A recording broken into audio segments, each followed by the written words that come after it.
ఏంటి అంటే దేశంలో ఉన్నటువంటి ప్రజలందరినీ ప్రేమిస్తున్నావు. అర్థమవుతుందా? ఈ దేశంలో, భారతదేశంలో ఉన్నటువంటి ప్రజలందరినీ మనము ప్రేమిస్తున్నావు. నువ్వు ప్రేమిస్తున్నావు. నువ్వేమన్నావు? నేను నా దేశాన్ని ప్రేమిస్తున్నానంటే ఈ భారతదేశంలో ఉన్నటువంటి ప్రజలందరినీ ప్రేమిస్తున్నావు అని దాని అర్థం. సరే, ఓకేనా? ఈ భారతదేశంలో ఉన్న ప్రజలందరూ అంటే ఎవరెవరని, ఎంతమంది ఉన్నారు, ఎన్ని జాతులు ఉన్నాయి, ఎన్ని కులాలు ఉన్నాయి, ఎన్ని మతాలు ఉన్నాయి కదా, అవి తెలుసుకోవాలి కదా. ఎందుకంటే దేశాన్ని ప్రేమిస్తున్నప్పుడు దేశంలో ఉన్నటువంటి మనుషులు అన్నప్పుడు ఆ మనుషులు వాళ్ళ మతాలేంటి, వాళ్ళ ప్రాంతాలేంటి కదా, వారి భాష ఏంటి, అయినా మనం వాళ్ళందరినీ ప్రేమించాలి కదా. మనకు అనేకమైన రాష్ట్రాలు ఉన్నాయి, చుట్టూనే కదా. ఇప్పుడు మనకు ఆంధ్ర ఒకటి ఉంది, ఆ తర్వాత ఇంకా మనది తెలంగాణ, ఇంకా చెన్నై, ఒరిస్సా, మధ్యప్రదేశ్ కదా, ఢిల్లీ, బెంగాల్, యూపీ, కలకత్తా. సో ఇవన్నీ ఉన్నాయి, ఇవన్నీ రాష్ట్రాలు ఉన్నాయి కదా. ఇవన్నీ కలిసి దేశం. దేశం అంటే ఈ రాష్ట్రాలన్నీ కలిసి. అంటే నీ దేశం ఏంటి? నువ్వు భారతదేశాన్ని ప్రేమిస్తున్నప్పుడు ఈ రాష్ట్రాల్లో ఉన్న ప్రజలందరినీ ప్రేమిస్తున్నావని అర్థం, అంతేనా? ఈ రాష్ట్రాల్లో మహారాష్ట్ర ఉన్నా, ఢిల్లీలో ఉన్నా, లేకపోతే చెన్నైలో ఉన్నా కదా, ఆంధ్రలో ఉన్నా, గోవాలో ఉన్నా, ఒరిస్సాలో ఉన్నా, మధ్యప్రదేశ్లో ఉన్నా, వీళ్ళందరినీ నేను ప్రేమిస్తున్నానని దాని అర్థం. ఓకే, ఇక్కడ ప్రాంతీయ భేదము ఉండకూడదు. ఎందుకంటే చిన్నపిల్లలుగా మీరు ఉన్నప్పుడు మీ హృదయాల్లో ఈ భారతదేశము నేను ప్రేమిస్తున్నాను, భారతదేశంలో ఉన్న వారందరూ నా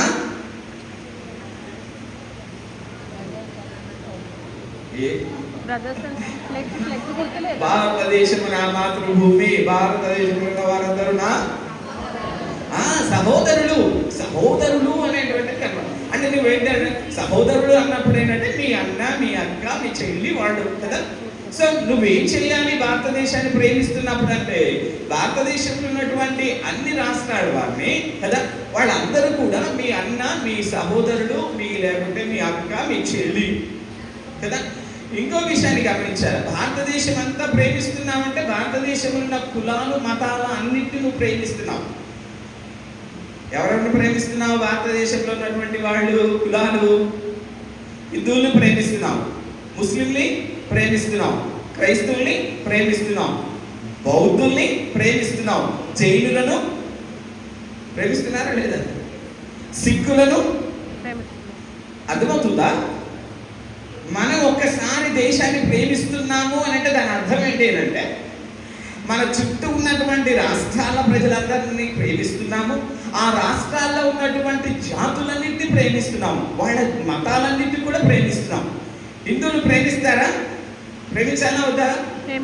భారతదేశాన్ని ప్రేమిస్తున్నామంటే దాని అర్థం ఏంటి? నువ్వు హిందువులు ప్రేమించాలా కదా, ముస్లింలని ప్రేమించాలా, సిక్కులను ప్రేమించాలా, జైనులను ప్రేమించాలి. ఈ కులాలన్నీ కూడా ఇంకా కిందికి వస్తే రెడ్డిస్ అని, బ్రాహ్మణ్స్ అని కదా, నాయకులు అని చెప్పేసి ఇవి రకరకాలు ఉన్నాయి. సో నువ్వు టోటల్గా భారతదేశంలో ఉన్నటువంటి రాష్ట్రాలన్నింటినీ ప్రేమించాలా, రాష్ట్రాలన్నింటిలో ప్రజలను ప్రేమించాలా, రాష్ట్రాల్లో ఉన్నటువంటి జాతులను, మతాలను ప్రేమించాలా, రాష్ట్రాల్లో ఉన్నటువంటి కులాలను నువ్వు ప్రేమించాలా. ఇక్కడ ఏ భేదము లేదు.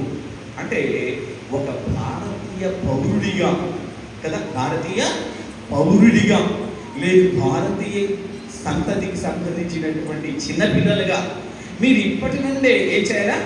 మీ దేశాన్ని ప్రేమించాలా కదా, దేశాన్ని ప్రేమించాలా అంటారు.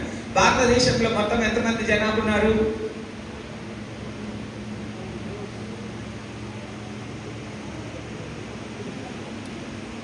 ఎంతమంది ఉన్నారు? మన తమ్ముని ప్రేమించాం, మన సహోదరుని ప్రేమించాం. సో ఎలా ప్రేమించాలి మరి? ప్రియా చిన్నపిల్లలారా, నిజంగా అలాంటి దేశాన్ని ప్రేమించాలి అనేటువంటి మనసు మీకున్నట్టయితే ఖచ్చితంగా మన దేవుడు దేశాన్ని ప్రేమించే దేవుడు. ప్రపంచాన్ని ప్రేమించే దేవుడు కదా. ఆయన చాలా గొప్ప ప్రేమ కలిగిన వాడు. అందుకే ఆయన అంటాడు కదా, దేవుడు లోకమును ఎంతో ప్రేమించను అంటాడు. అంటే ఆయన ఎంతగా లోకమంతటిని, ప్రియులారా మనమైతే ప్రస్తుతం ఏమనుకుంటున్నాము, భారతదేశమే అనుకుంటున్నాం. కానీ దేవుడు ఏం చేస్తున్నాడంటే ఆయన లోకమంతటిని ప్రేమిస్తాడు. లోకమంతట్లో ఎన్ని దేశాలు ఉన్నాయి, ఎన్ని మతాలు ఉన్నాయి, ఎన్ని కులాలు ఉన్నాయి, ఎన్ని జాతులు ఉన్నాయి కదా, ఎన్ని కుటుంబాలు ఉన్నాయి. వీటిలో ఏ ఒక్కటి కూడా ఆయనకు వ్యతిరేకం కాదు, ఏ ఒక్కదాన్ని ఆయన ద్వేషించే దేవుడు కాదు.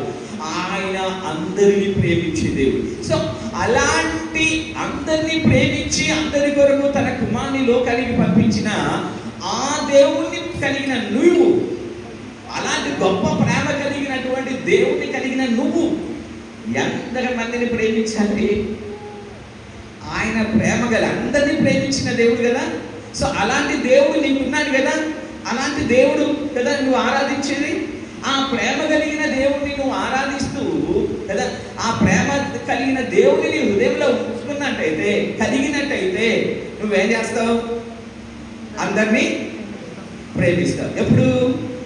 ఆ దేవుని, ఆ ప్రేమ కలిగినటువంటి దేవుని నీ హృదయంలో చేర్చుకున్నప్పుడు నువ్వు నిజంగా పక్కలను కూడా ప్రేమించలేవు కదా. చెల్లిని ప్రేమించలేవు, తమ్ముని ప్రేమించలేవు. కానీ చెల్లిని, అక్కను, అన్నను, పక్క ఇంటి వాళ్ళను, సండే స్కూల్లో ఉండే వాళ్ళను, పక్కన మన ఇంటి పక్కన అందరినీ ప్రేమించే మనసు ఎవరిస్తారు? దేవుడు ఇస్తారు. ఇప్పుడు మరి ఆ దేవుడు మీ హృదయంలోనికి రావాలా వద్దా?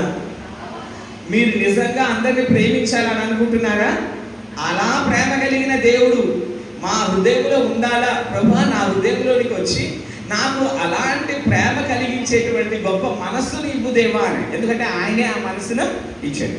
ఓకే, ఇప్పుడు మీరందరూ ఆ దేవుడు, ప్రేమించే దేవుడు మా హృదయంలోనికి రావాలనే వాళ్ళు ఎంతమంది చేతులు ఎత్తండి.